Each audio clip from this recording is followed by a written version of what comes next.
Satan just cowers to think of the power he lost when the cross had its day.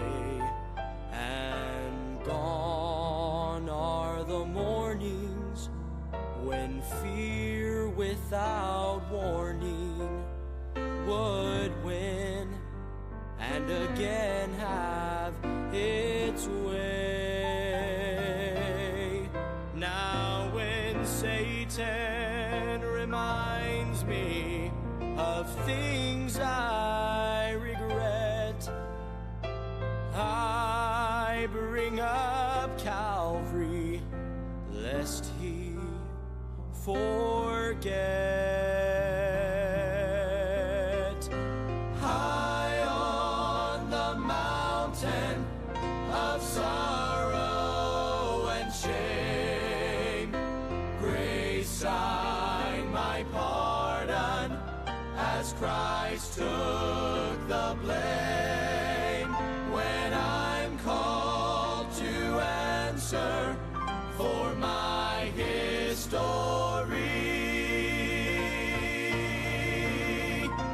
Calvary answers for me.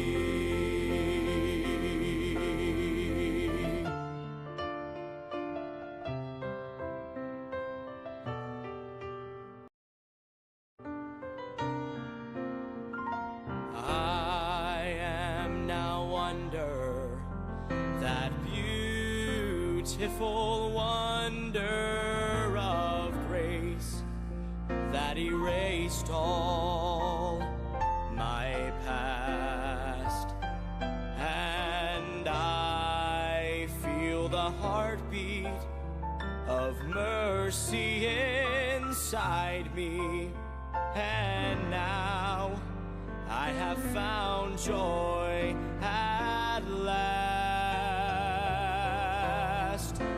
I live in freedom where chains cannot bind, and I won't look back on what I've left behind. High on the mountain of sorrow and shame, grace signed my pardon as Christ took the blame. When I'm called to answer for my history, Calvary answers for me. Now when Satan reminds me of things I regret, I bring up Calvary, lest he forget. High on the mountain of sorrow and shame, grace signed my pardon as Christ took the blame. When I'm called to answer for my history,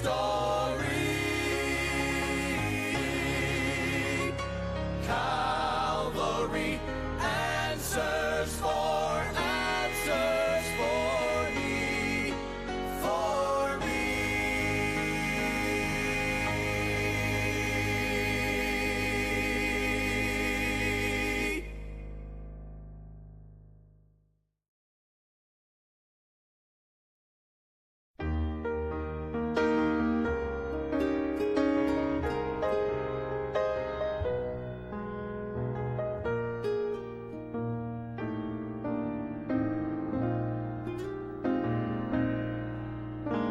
Earth may have its kingdoms, hell may wage its wars, but they can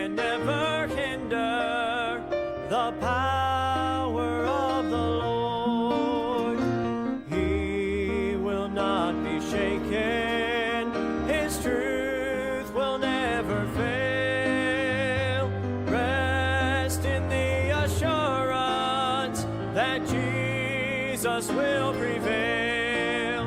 The word still has its answers. The blood alone still saves.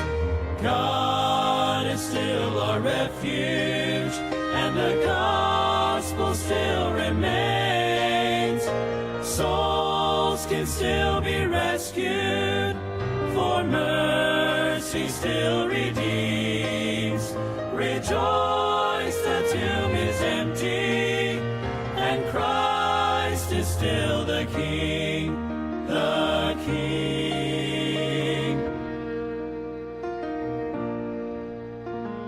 Never be discouraged, or let your heart forget. There is hope and victory, for Jesus conquered death. He'll return in power, but till that glorious day, lift his banner higher, stand strong and keep the faith. The word still has its answers. The blood alone still saves. God is still our refuge, and the gospel still remains. Souls can still be rescued, for mercy still redeems. Rejoice, the tomb is empty, and Christ is still the King, the King. Unchanging and unmoving, sovereign and supreme, our hope and our salvation.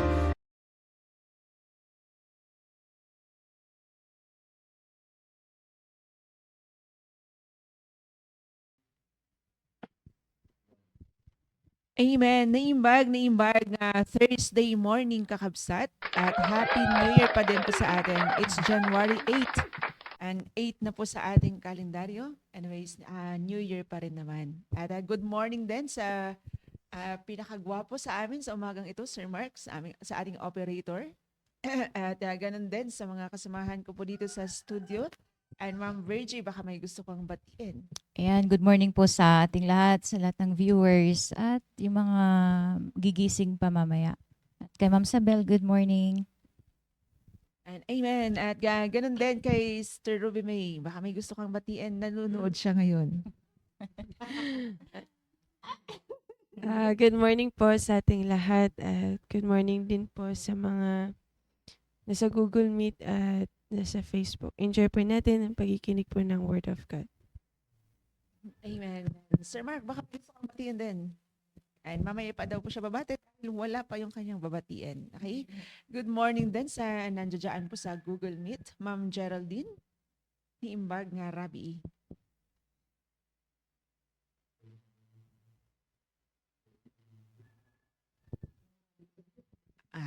Wala pa ata, hindi pa nakakarating sa US yung pagbati natin. Sa Na-traffic. mga nasa Facebook Live. Ayan. Medyo na-traffic eh. Yan, bati po kayo ma'am, baka may gusto po kayong batiin dito sa... Salamat lang po ako na nandito ako para makinig sa Word of God po. Amen. And so napakaganda na every morning. Ito yung maghahanda ng ating umaga. Bagamat malamig dito sa amin, pero ayun, papainit yung salita ng Diyos. And good morning din kay Ma'am Isabel. Bati po kayo, baka may gusto po kayong batiin. Imbag nga agsapa kita tayo amin. Good morning. Kai? May kay. Good morning.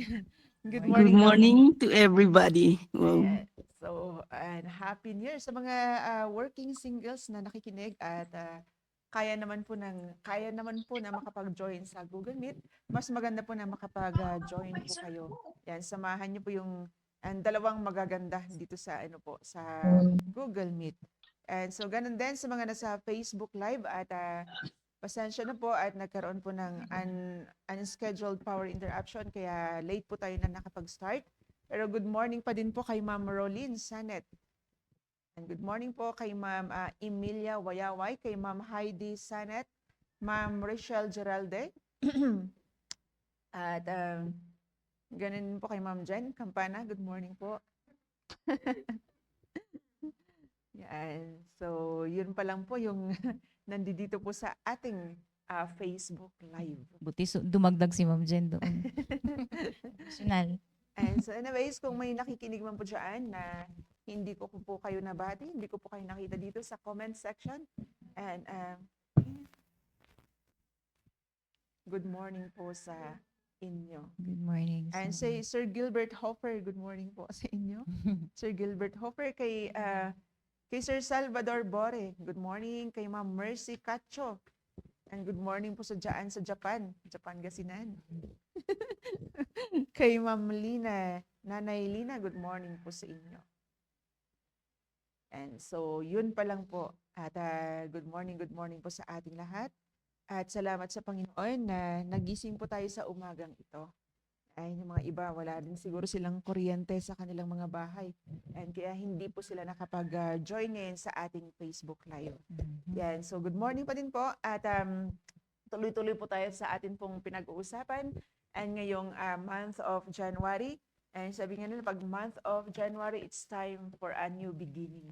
Ma'am Virgie. Wow. New beginning. New beginning, new life. And sabi niya, new life daw. Ayun sabi ni preaching ni pastor nung nakaraan, di ba? New life, new year, new beginning. And di ba? And kaya pag sumasapit yung January, pag December, yan yung end of everything. Yan yung sinasabi ng iba eh. End of everything. Pero minsan kasi kinakailangan minsan inaantay pa natin yung December para putulin na natin at sasabihin, ay, magtatapos na ang taon, kasabay ng pagtatapos ng taon na ito, pagtatapos din yung masamang ugali ko, di ba? Minsan inaantay pa natin yung December. Inaantay pa natin yung last month of the year. Pero aantayin natin yung bagong taon, aantayin natin yung January to start again.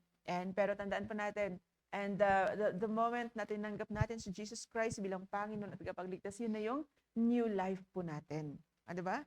Ang nga lang, inaantay natin, new beginning, yun yung new beginning po natin. Wag na nating antayin na darating pa yung January.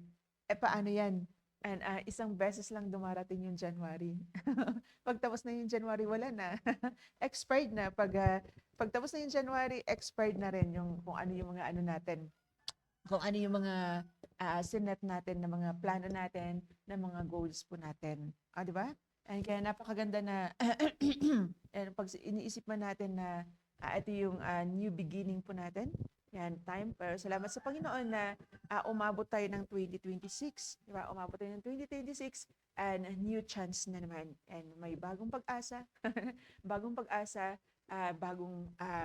buhay, bagong gagawin na naman ulit natin para sa Panginoon. Kaya napaganda na maganda yung ginagawa ni Pastor po sa dito sa church po natin na kapag pag sumasapit yung January ay nagkakaroon tayo ng goal setting, ay nagkakaroon tayo ng planning, and para mas marami tayong magagawa para sa Panginoon. Yan yung kagandahan kapag mayroon tayong goal and meron tayong sinusundan, meron tayong pattern, di ba?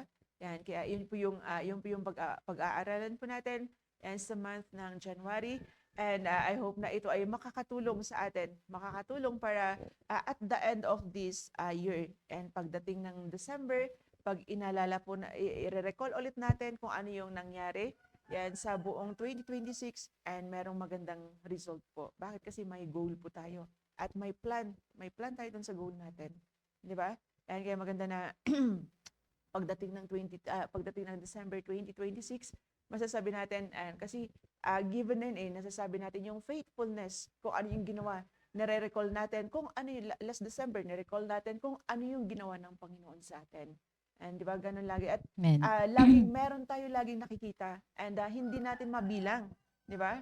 And parang hindi natin parang yung sinasabi nung kinakanta natin sa hymnals natin, and count your blessings, yung blessings po natin na hindi nabibilang.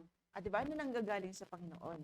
Kaso nga lang, when it comes sa atin naman, kung ano nagawa natin sa Panginoon, parang bilang na bilang. Bilang na bilang yung nagawa natin para sa Panginoon. Kaya siguro kung laging unfair yun di ba? Pag yung galing sa Panginoon,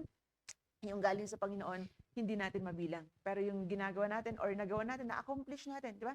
Yung accomplishment ng Panginoon sa buhay natin, hindi natin mabilang. Pero yung accomplishment natin sa Panginoon, minsan parang kulang pa ng 10 Parang isang finger lang natin, kulang pa yung ginawa natin. Di ba? Kaya nga tayo nagkakaroon ng goal. Yan, para meron tayong susunod. Maliwanag. Maliwanag na meron tayong i-hit. At pag na-hit natin yan, mga nakaraang, may nagsulat ng 10. Diba? Ibig sabihin, pag ginawa mo yun, yung na-hit mo yung goal mo na yan, lahat, meron kang 10 na nagawa para sa Panginoon. Diba? And kaya tayo nagkakaroon ng Amen.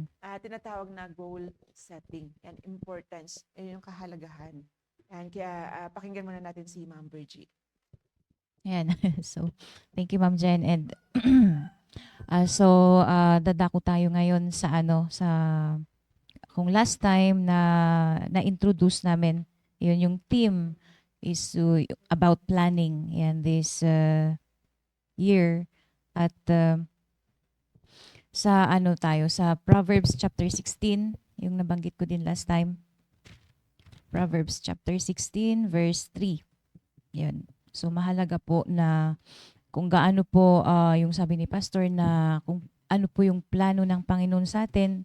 Syempre kung sa salita pa lang niya nakikita na natin yung plano ng Panginoon sa buhay natin and mula doon sa salvation natin, 'di ba?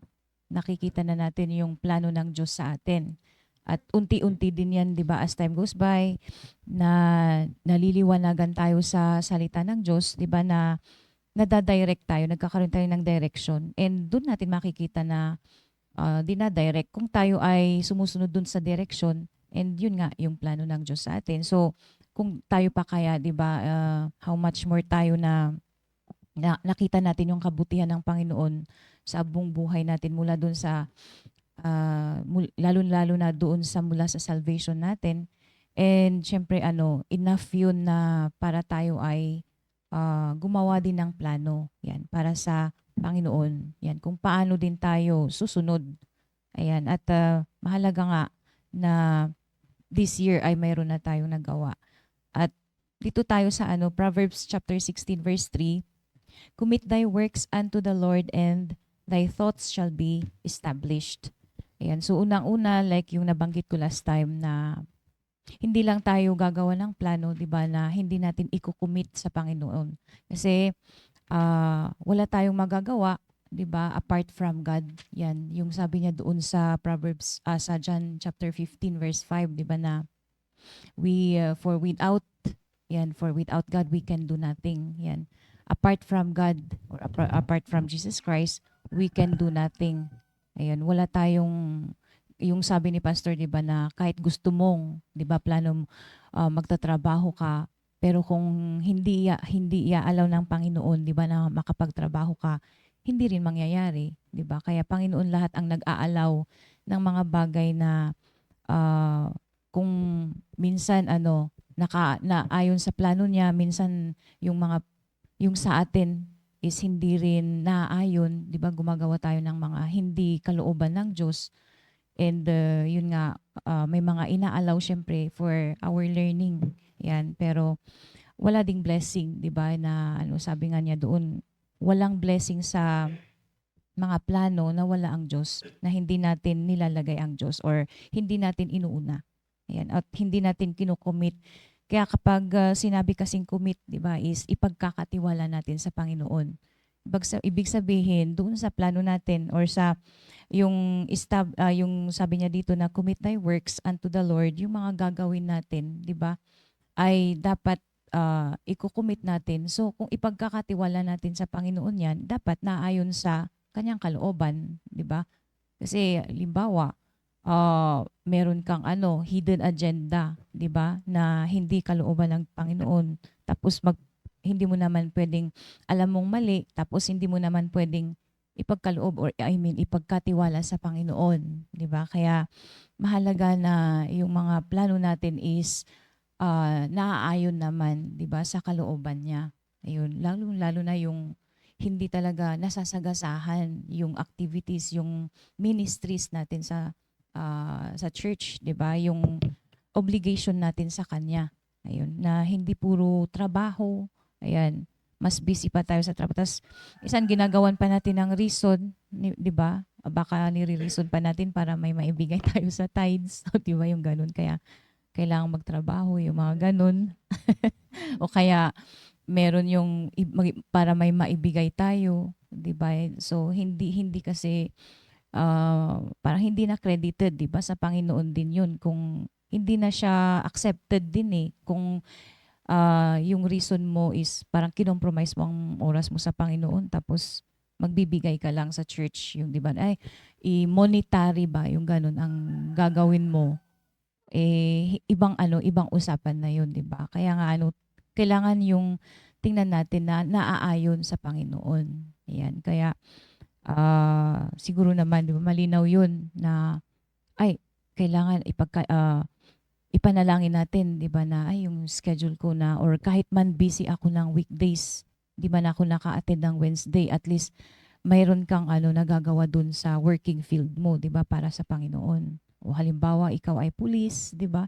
Yung ganun, syempre alam naman natin yung duty nila.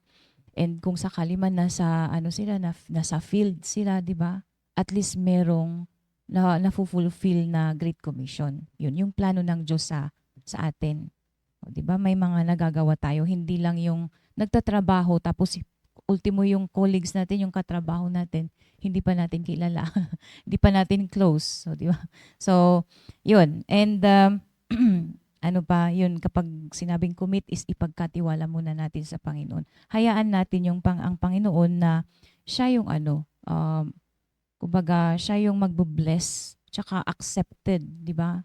Yun, kasi sabi niya dito, and thy thoughts shall be established. Ayan, kaya nga nagiging unstable minsan yung natin, mga decision makings natin. Di ba? Kasi tapos pa iba-iba o kaya hindi natin, kumbaga wala ng direksyon, 'di ba, yung ginagawa natin kasi kapag hindi nga naman natin kinocommit kasi sa Panginoon.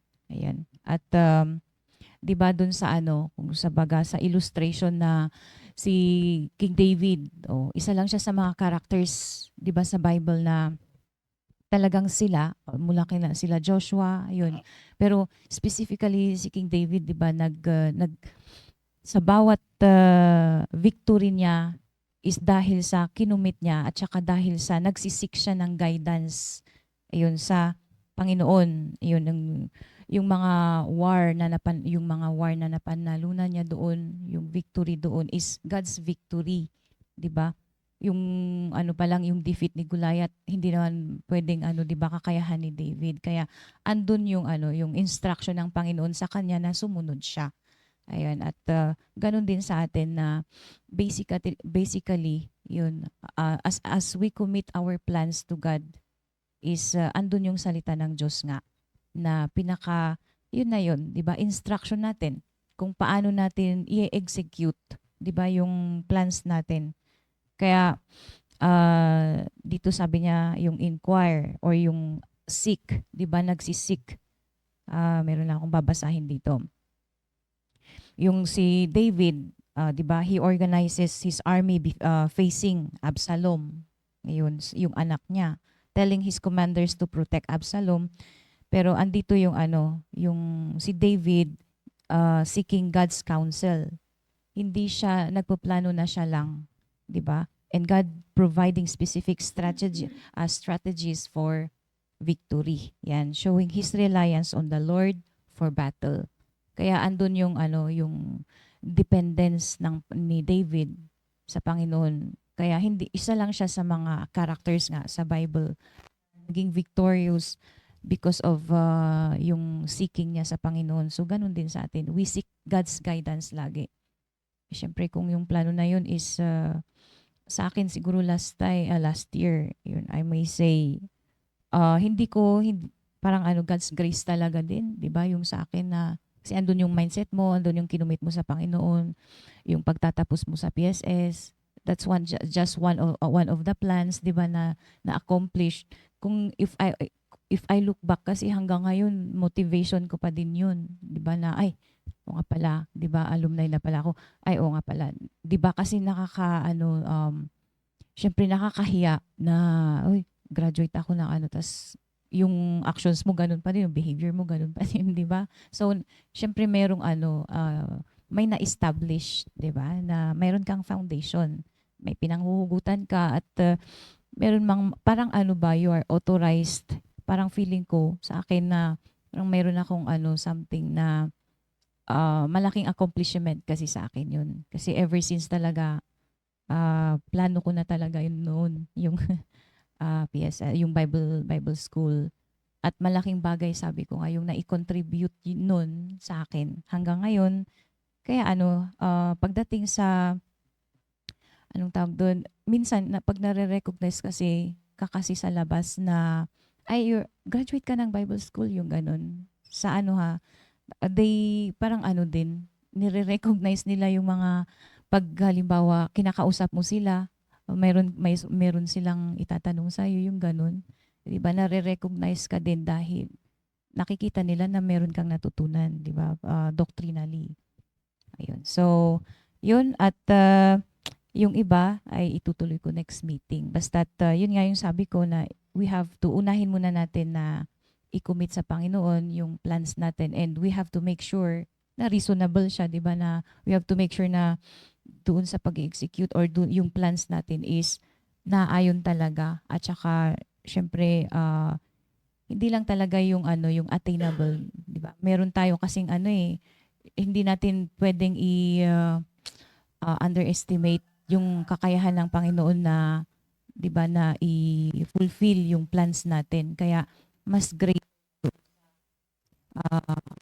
kaya nating i-attain, 'di ba, yung plans natin. So yun lang, and to God be the glory. Ma'am Jen. Amen, Ma'am Virgie. Thank you po dyan sa na-i-share po ninyo. At tama ngayon, yung kahalagahan talaga na meron kang nasiset na goal. Yan. So, yun yung Amen. magiging pattern po natin. Di ba? And try nyo ba yun na kapag, yun yung magiging pattern natin, yun yung magiging guide natin. Yan. Kaya subukan mo, maglakad ka ng gabi, tapos hindi mo alam yung, hindi mo alam yung dadaanan mo. Tapos wala kang guide. Ay, Ma'am Sabel, gusto mo Amen. subukan natin? Yung maglalakad ka na may guide at yung sige, kahit pipiringan lang yung Sinong guide? mata. Ano ba? Kasi hindi naman natin alam. So, hindi natin alam. Hindi natin alam yung mangyayari kinabukasan, in the future, hindi natin alam. Pero kung meron tayong guide, di ba, yun yung maglilid sa atin sa success. Di ba? Subukan mo, piringan mo yung mata mo, tapos maglalakad ka. Di ba? Yun, malaki yung chance na, malaki yung chance na maiiba yung landas mo. Di ba yung nilalaro natin, ano yung tawag naman, Virgin, yung nilalaro natin? Yung nilalaro natin pag may mga tayo, yung breaking the path, di ba? Yung pipiringan yung mata mo, akala mo diretso ka eh. Tapos Akala mo may diretso ka, tapos ang lakas ng paghampas mo doon sa path, tapos yun ulo pala, pala ang nito. layo-layo. Ang layo-layo pala, akala mo lang yun. Pero pag may Iba guide pala yung ka, natamaan. o di ba? Pag may guide ka, may possibility na mahihit mo yung path, di ba? Subukan natin, Ma'am Sabel, bibigyan ka namin ng guide. Yun, so yun yung goals po natin, yun yung magiging natin, yung guide po natin. Di ba? And then yung hindi lang yung guide natin, yun yung magiging pattern natin. And kaya sa mga nagtatahi, and before that, before nilang gawin yung meron muna silang pattern. And dapat merong pattern lagi. And kaya pag may pattern, and malaki yung chances na magiging maayos yung outcome ng gagawin po natin. Pero pag wala kang pattern, wala na. Yan, di ba? Yan, so dito po tayo sa Philippians chapter 3. Philippians chapter 3 verse 13. And meron pong magandang sabi po dito ang Bible. Sabi po dito, "Brethren, I count not myself to have apprehended, but this one thing I do, forgetting those things which are behind, and reaching forth unto those things which are before." And then dyan sa verse 14, "I press toward the mark for the prize of the high calling of God in Christ Jesus." Yan. So, And meron pong dalawang bagay na actually parang tatlo na to eh. And pero diyan sa verse 13 may dalawang bagay diyan na sinasabi si Paul. Nandiyan sa verse 14 yung pangatlo. Yan. So una-una na napakaganda na makita natin diyan. Yan yung sinabi po niya diyan na this one thing I do, forgetting those things which are behind. Di ba? Yan. So bagong taon at may mga nakaraan po tayo. Pero ano po yung sinasabi ng Bible po dyan? Forgetting those things. Yan, ibig sabihin ng forgetting is to neglect, to give little attention. And bibigyan mo lang ng konting panahon, konting attention. And bakit? Kasi, ang sabi ng Bible, which are behind. Tapos na yun eh. And sabi nga ng Amen. isang kasama ko, past is past, never come back. Yan. Diba? Tapos na yun, wala na tayong magagawa. And but sana kung pwede pa nating i-repair, o di ba? Pwede nating balikan. Kung pwede nga nang balikan yung 2019, o di ba? Hindi natin pwedeng balikan eh. Kaya hindi natin pwedeng balikan. Kaya nga, sabi ng Bible, and huwag nating, bibigyan na lang natin ng konting panahon. Di ba? Yung nakabaon ka pa sa nakaraan. Sa madaling salita, sa salita ng mga mag-move on ka na. Di ba? Move on. Move on yun lang sa colloquial na pananalita, mag-move on. And so, give little attention. Yan, to lose out of mind. Di ba? To lose out of mind. And ibig sabihin ng forget dyan, to neglect, to give little attention, and to live out of mind. Di ba? And tatanggalin mo na siya sa isip mo. And kasi wala na nga tayong magagawa sa mga bagay-bagay na natapos na. Diba? Pwede ba nating maibabalik yun? Hindi, kakanta ka na lang kung maibabalik ko. Kakanta ka na lang kung maibabalik ko lang. Pero hindi na. Diba? And kaya nga yun ang sinasabi ni Paul po dyan na bibigyan natin ng konting attention and tatanggalin natin sa isipan natin. And so, kasi hangga't dyan, hangga't nakadwell tayo sa past po natin, hindi tayo makaka-move on for the future. Di ba? And kung hahayaan natin na ang mag-hold sa atin ay yung nakaraan. Sayang, ganito na sana, sana. Di ba? Bagamat kapag... Puro regret. Oo, di ba? Puro regret. Di ba dapat kung... kung hahayaan mo na yun, mag-ano sa'yo, wala nakafocus na tayo doon sa nakaraan na wala na tayong magagawa pa. And na hindi na natin nabibigyan yung attention, yung future na mas marami pa tayong magagawa. Amen. 'Di ba? And kaya nga napakaganda yung sinabi niya diyan, forgetting those things which are before, which are behind. 'Di ba? And parang yung yung preaching ni pastor before nung last December, yan, put off the old man. 'Di ba? Yan kasama na yun eh, kakalimutan mo na, tatanggalin mo na, and little attention na lang ibibigay mo sa mga nakaraan. Pero bagamat maganda rin, di ba Ma'am Virgie, na maganda rin na aalalahanin mo yung nakaraan mo. And kasi hindi naman lahat ng nakaraan hindi maganda, di ba? Yeah, and so, pwede na naman. Pero sabi na little attention na lang. Kasi yung nakaraan, pwede mo siyang gamitin lang, pwede mo siyang gawing motivation para mas marami kang magagawa in the future. And so, halimbawa, i-recall mo, ano yung naging dahilan? Ano yung mga nangyari? Bakit hindi ko man lang first month pa lang hindi ko na yung goal ko last month, di ba? And so in the other hand naman, pwede mo sabihin na ito yung mga ginawa ko. Ito yung mga ginawa ko in the past. So magandang gawin ko rin siya ngayon. And dahil nung ginawa ko ito, na-reach ko ito, ito rin yung gagawin ko sa future. Di ba? Yan, pero sabi nga little, huwag tayong mag-dwell sa ating past. And lalong-lalo na ko yung ay naging hindi magandang past po natin. Ano ba? And hindi naman lahat na nakaraan natin ay hindi maganda. Meron lang mga bahagi niyan. Pero pwede na pa rin natin gamitin yan and sa mga sa pag-accomplish ng mga goals na ginol po natin ngayong 2026. Yan. So, and pangalawa, sabi po dyan sa kasunod na phrase, forgetting those things which are behind and reaching forth unto those things which are before. Yan. So, sabi dyan, reaching forth unto those things which are before. Ibig sabihin po ng word na reaching po dyan is to become aware of. Diba? Yan. So, saan ka maging aware? Hindi na yung mga things which are behind, kundi yung mga which are before, yung mga darating pa, yung mga mangyayari pa. Yan, kaya nga napakaganda na kung ano yung kung ano yung sinet po natin na goal po natin, yun yung paglalaanan na natin ng mas maraming oras.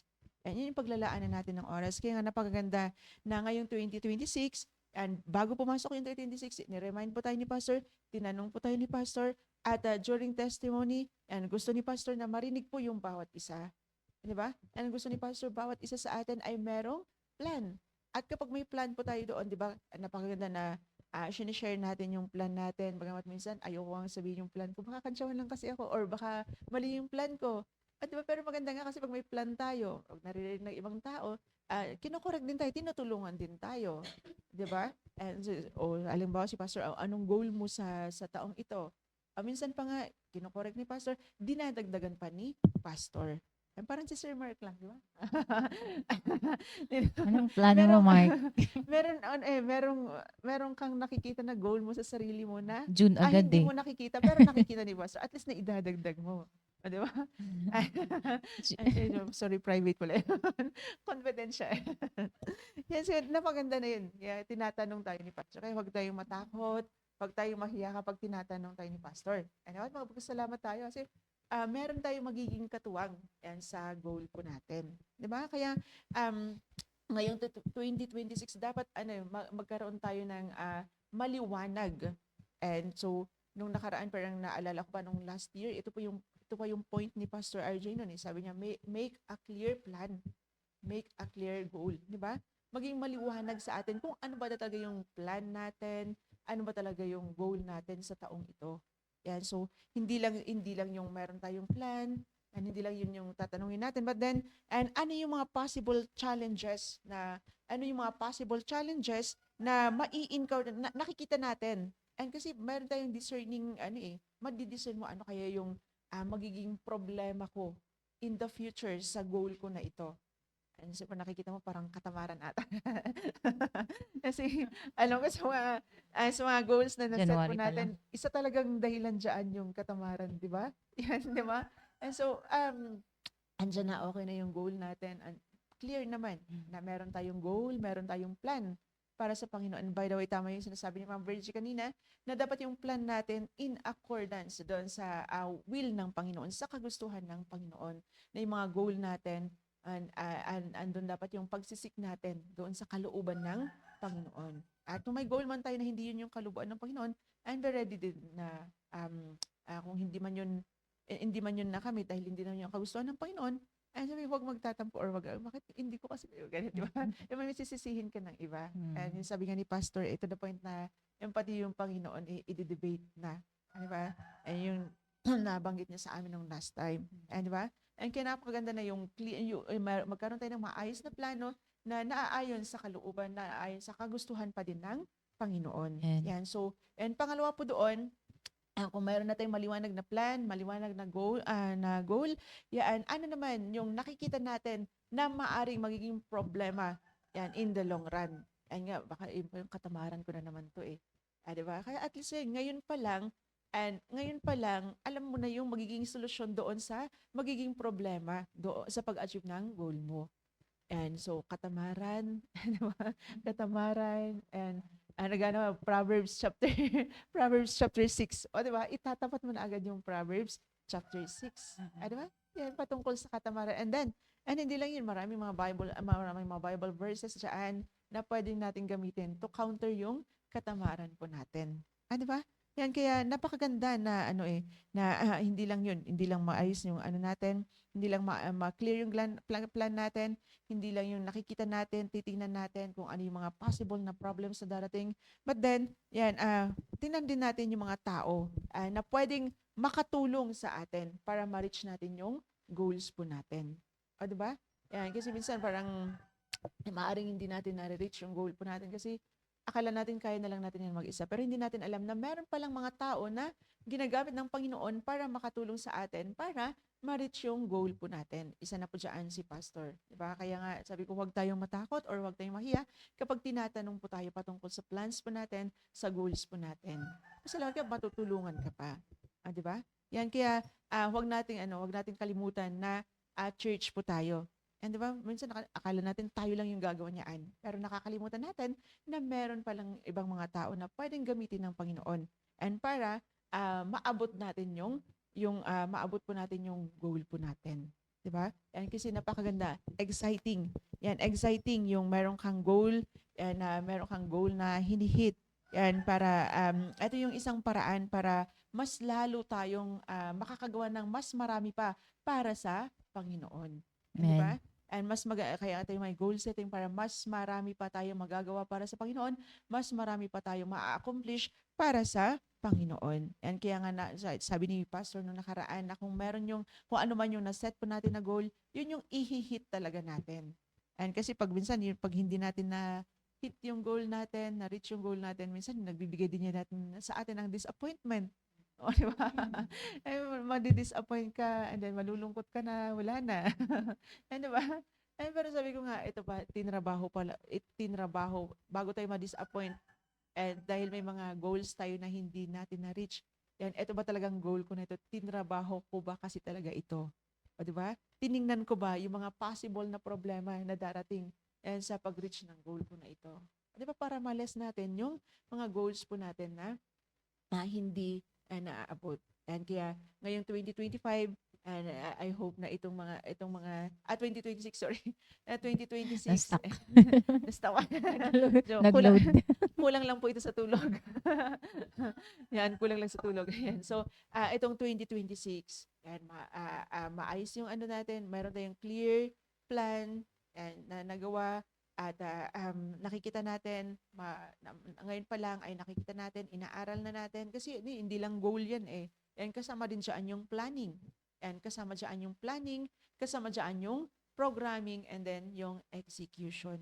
And I hope na bawat isa sa atin, mag-uunahan tayo at the end of 2026, mag-uunahan tayo dyan sa harap to testify kung ano naman yung, hindi lang yung, kung ano yung ginawa ng Panginoon sa buhay natin, ng 2026, but again, kung ano din yung nagawa din natin para sa Panginoon for 2026. And so, yun lang. Amen. And then, alam ko na meron ding sasabihin itong kasama po namin dito sa Madami. and Madami kasama sasabihin. namin dito sa studio. Yan. So, meron lang akong katanungan sa mga kasamahan po natin. Ganon din kay Ma'am Isabel.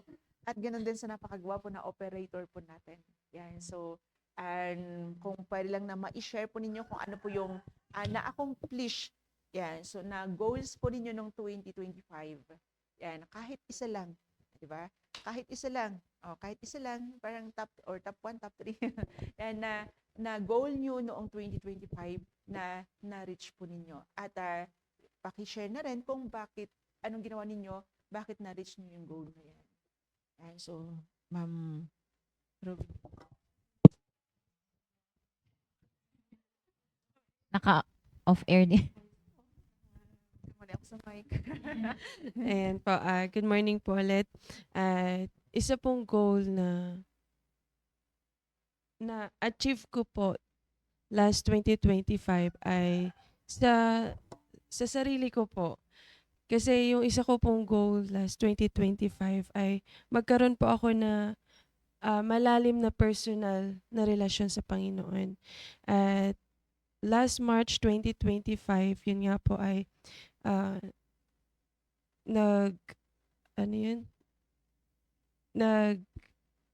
binigay ko po yung buhay ko sa Panginoon. Nag-surrender. Ayan po. At doon ko po nakita yung will ng Panginoon, yung kalooban ng Panginoon sa akin. At doon ko po mas lalong nakilala ang Panginoon at mas lalong minahal ang Panginoon. Kaya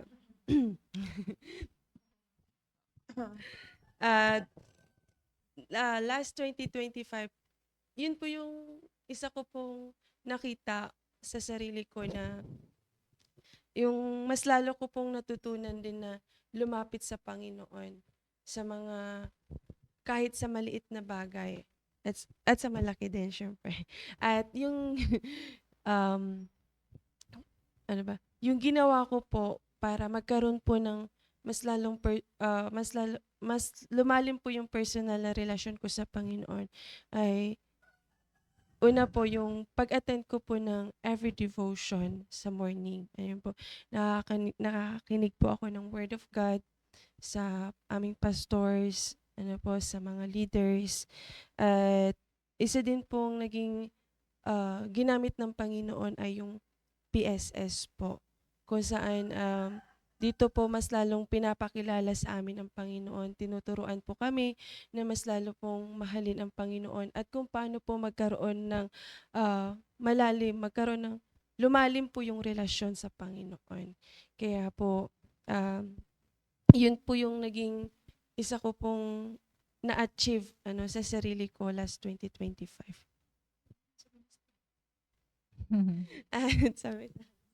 At sa ministry ko po ay nagkaroon po ako ng isang ko pong goal sa ministry ko po ay magkaroon po ako ng disciple. Ano po, at yun po yung pinagkaloob po sa akin ng Panginoon, ay nagkaroon po ako ng 3 disciple. Ano po, dun sa may Amen. Balikangkang sa car hall.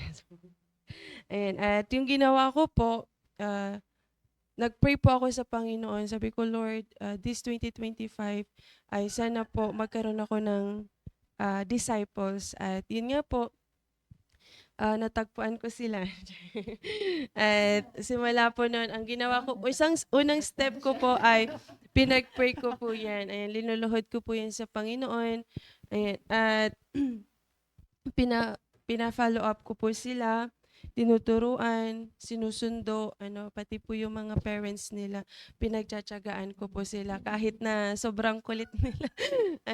Pero yun po yung isa ko po din na-achieve last 2025 sa ministry ko po. Yun lang po. Thank you, Wow. Ma'am Remy. Sinabi niya na dahilan kung bakit na-achieve niya yung goal niya, andun yung pagtsatsaga. Di ba, minsan hindi test of patience din kasi matetest talaga Tama. yung patience natin minsan pero pag short lang yung patience natin, ako po. And kukunti lang talaga yung maabot na goal natin. Some prayer, spend time in prayer. And di ba, huwag natin din kalimutan. Huwag natin kalimutan na magdepende sa Panginoon. Nakasama natin yung Panginoon. Hindi lang tayo yung umaabot ng goal natin, may kasama din natin yung Panginoon. And so, dyan naman sa Amen. Google Meet, and Ma'am Isabel, ikaw na lang iniwanan tayo. Itayo mo yung bandila nila dyan. So, ano Oo, yung nang goal mo? iiwan. O, diba? Ano yung goal mo? Magbigay ka ng goal mo ng 2025 na na-reach mo, and bakit? Ano yung ginawa mo? Bakit na-reach mo yung goal mo?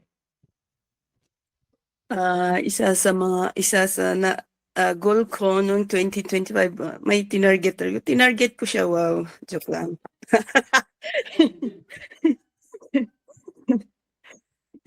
Ang goal ko is yung ma-share yung isa pa dun, ma-share yung gospel, isa dun sa anak ng boss ko. So, nagpapasalamat ako sa preaching ni Pastor kasi naano ko dun sa yung mga preaching na kasama mo sa bahay pero hindi mo pa nasi-share, ganun. So, nagkaroon ng chance nung punta dito yung isang anak ni Bossing at saka yung mga pamangkin niya. So, bago mag-end yung 2025, ay may opportunity. Well, nagkaroon ng opportunity na ma-share ko sa kanila yung gospel. So, para magawa ko yun, nag-pray ako ng courage. Wow, oh my God. Di ba?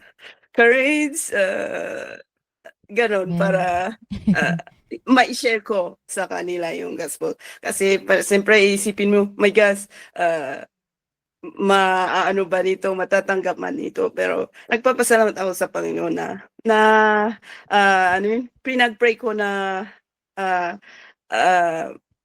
yung tanggapin ba nila, magkaroon sila ng na tanggapin yung i-share ko sa kanila. Kaya yun na-share ko at tinanggap naman nila, naintindihan naman nila. So yun lamang po, and to God be the glory. Wow! Amen.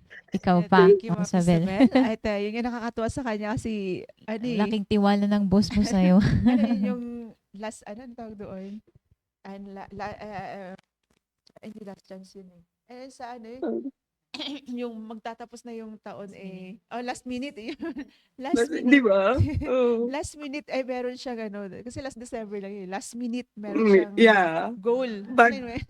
Last Wow, minute. naghabol.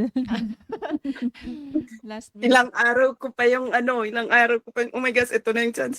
Give me opportunity. Ito na. Pero tapos hindi nagawa. Tapos bago mag one, yun na. Ng So, New Year. Ay, yun grabe. nga.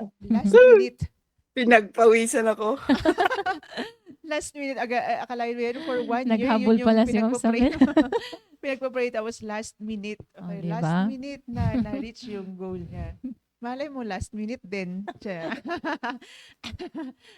So, kapag may goal Sana tayo, all. ayun mo talaga yung hihingi, yung mahalaga talaga yung panalangin, di ba? Yeah. Yan, hingat ka ng kalakasan. Yung kalakasan na nanggagaling sa Panginoon ay yung courage. Yung sabi niya kanina, courage na manggagaling sa Panginoon. Di ba? Iba Mhm. talaga pag sa Panginoon nanggaling. Okay. And so, Sir Mark, ano naman yung masasabi ni Sir Mark? Last minute. Last minute din.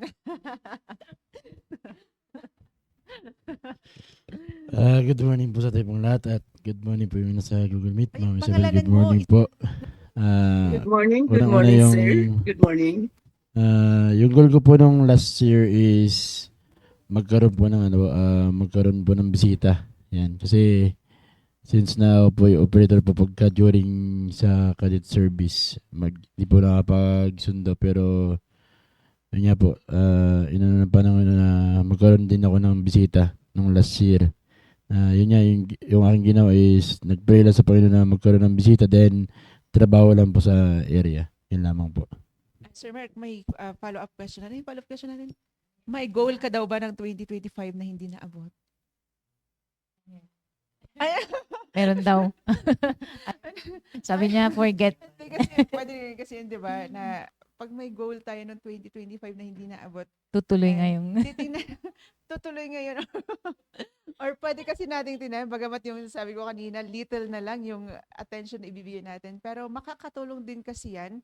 Baka yung ginawa natin ng 2025, parang hindi natin ulit gagawin ngayon 2026 para maabot natin yung goal po Yes. natin. Diba? Pero Long-term goal.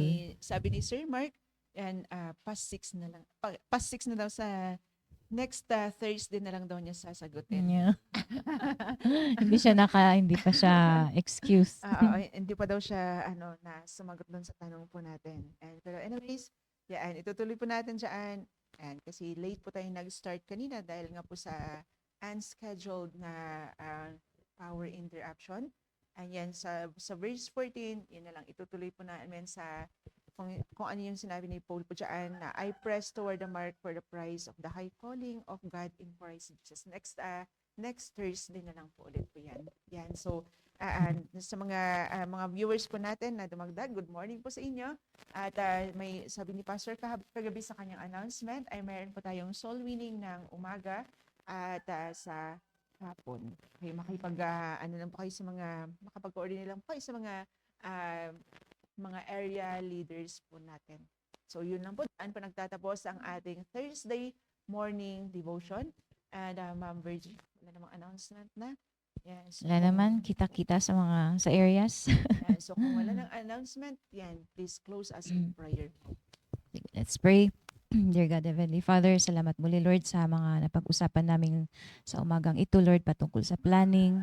Salamat din po, Lord, sa mga na-accomplish namin na goals or plans namin last year at naway maging foundation po namin ito at maging encouragement na magpatuloy po, Lord, at lalo pa po namin pag-iigihan yung mga nagawa naming plano, Lord God, this year na ma-fulfill po, Lord God, according to your will at by your grace. I pray, dear God, na bawat isa po sa amin, Lord, ay magkaroon po ng kasigasigan at yung sa commitment po, Lord God, ay maging seryoso po kami na ma-fulfill po yung mga naisulat naming plano at sa mga susunod pa po na kung sakali po ay may mga bago pa po kaming paplanuhin, Lord God. I pray na kayo po ang kumilos sa bawat isa at magbigay ng wisdom. And so Lord, I commit everything unto you. Ganun din po yung activities namin today, yung soul winning namin, na maka-reach out pa po kami ng mga souls. In Jesus' name we pray. Amen. God bless po. Thank you. Bye.